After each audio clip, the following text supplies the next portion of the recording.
This week is Parashat Vayakhel. I wanted to actually start by talking about last week's Parasha. In Parashat Ki Tisa, the episode of the Chet HaEgel took place, the building of the golden calf, the sin of the golden calf. After that, we saw the forgiveness that Moshe requested from God, and the revelation of the 13 attributes, and finally the giving of the second set of tablets, all testifying to the fact that the Jewish people had been forgiven. This episode of Teshuvah in the last part of last week's Parsha was focused on repentance and forgiveness. But there's a wider lens view of Teshuvah, which Rav Kook talks about in Orot HaTeshuvah. Without going into the details, repentance is a part of Teshuvah, but Teshuvah is much bigger than that. The ultimate focus of Teshuvah is returning to God and coming closer to Him. Repentance for sins is part of that process, but actively engaging in activities that bring us closer to God and help build a relationship with Him at the bigger picture. So in this week's Parsha, we see a manifestation of this, where the people come together to contribute to the building of the Mishkan. In some way, this allowed for them to further develop the Teshuvah process, which commenced in Ki Tisa, and to ultimately build a place for God's presence to rest, a place which will allow the people to come closer to God. The actions in this week's Parsha are not just some generic Teshuvah process, but I would like to suggest a direct link in some cases between some of these actions and the sin of the Chet HaEgel in last week's Parsha. Here are some examples. Firstly, looking at the opening of this Parsha, the word Vayakhel has a counterpart, Vayikahel, in the episode of the golden calf. And this verb shares the same root letters, slightly different enunciation. In Shemot, Perek 32, Pasuk 1, it says, Vayar ha'am ki voshesh Moshe l'redet min ha'har. The people saw that Moshe had delayed it in descending from Mount Sinai. Vayikahel ha'am al Aharon, and the people gathered around Aharon. And ultimately they asked him to make for them gods, which ended up being the golden calf. This verb, Vayikahel, is used for a coming together that was ultimately for a sinful purpose, that would lead to the forming of the Egel HaZahav. In this week's Parsha, however, the opening pasuk is Vayakhel Moshe et kol adat b'nei Yisrael. Moshe gathered together all of the congregation of the children of Israel. And after this, Moshe related the commandments regarding the Mishkan. In contradistinction to the coming together for sin last week, here we're seeing the coming together of the people for a lofty endeavor. And to top it off, there was also an extra element of zrizut in the building of the Mishkan. So the Or HaChaim and other commentators comment on the pasuk in this week's Parsha, which is a few verses later after Moshe had finished relating the commandments that he started speaking at the start of the Parsha. And it says, Vayetzu kol adat b'nei Yisrael milifnei Moshe. All the congregation of the children of Israel left Moshe's presence. Why do we need to know that the people left Moshe's presence? Surely this is a given. Moshe finished speaking and they left his presence. So the Or HaChaim says that this emphasizes that they all left simultaneously, eager to bring the contributions for the Mishkan. After considering this idea, I actually found that Rabbi Jonathan Sachs Zatzal he picks up on this, the use of this same verb in both places, although he learns different lessons from that. But I recommend seeing his covenant conversation for Vayakhel from a couple of years ago. The second example was an idea I came across in other commentators. So the Egel, the golden calf, it was made out of gold, which was also the most precious metal used in the building of the items in the Mishkan.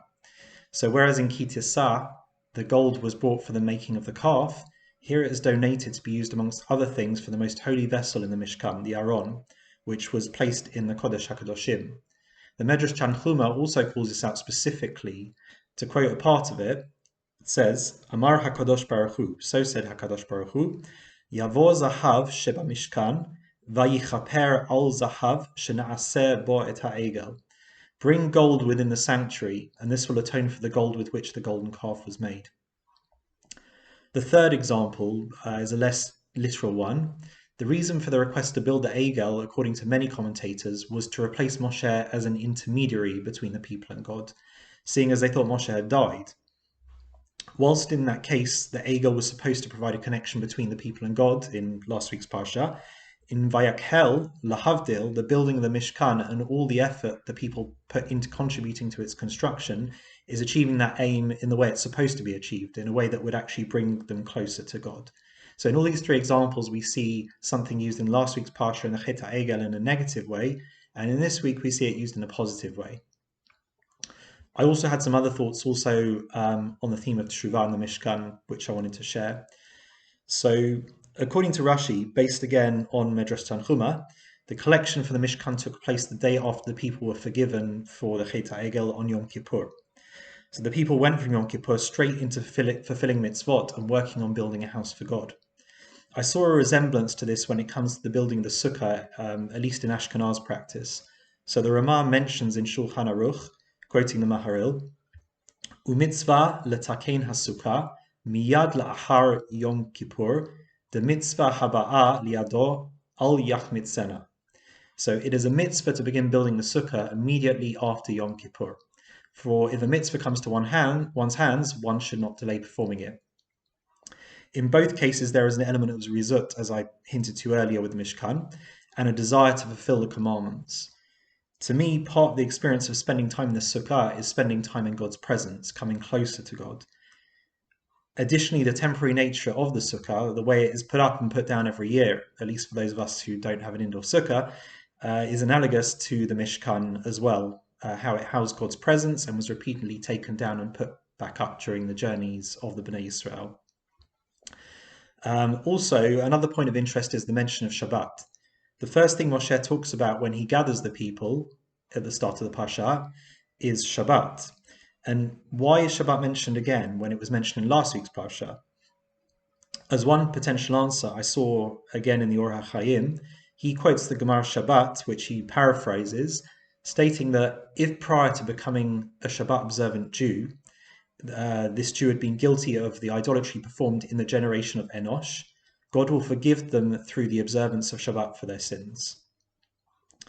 I also saw Rav Zalman Sorotskin explains that the reason the generation of Enosh is mentioned specifically is that during that generation, the people had worshipped God through intermediaries such as the sun and the moon. And even though they were committing idolatry, they still believed in God and used the intermediaries as a way of, used the sun and the moon as a way of worshipping God rather than worshipping just the sun and the moon. Hence, Shabbat is mentioned here as an indication of the forgiveness of the Chet HaEgel, because similarly here, following the line of thought I mentioned earlier, the Egel was just an intermediary to God. Finally, it seems to me that the opportunity for the people to contribute to the Mishkan marked a large step in maturity regarding the relationship between them and God.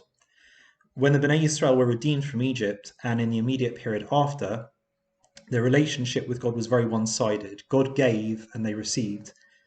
As part of building a healthy relationship with God, it was important to allow for a two-way relationship where the people could feel that they were giving to God, so to speak. Observing the commandments was one way of doing this, but in my mind, being involved in the building of the Mishkan, where they mere humans were actually creating a dwelling place for the Shekhinah, was instrumental in this developing this relationship. And that's not to say that this relationship was rosy from that day forward. As we see later in Parasha and the Chumash, there were still a number of ups and downs, some big downs. They were developing this relationship, and a real mature relationship is not going to be rosy all the time. So these are the ideas that I wanted to share. I hope they were insightful, and wishing you all a Shabbat Shalom.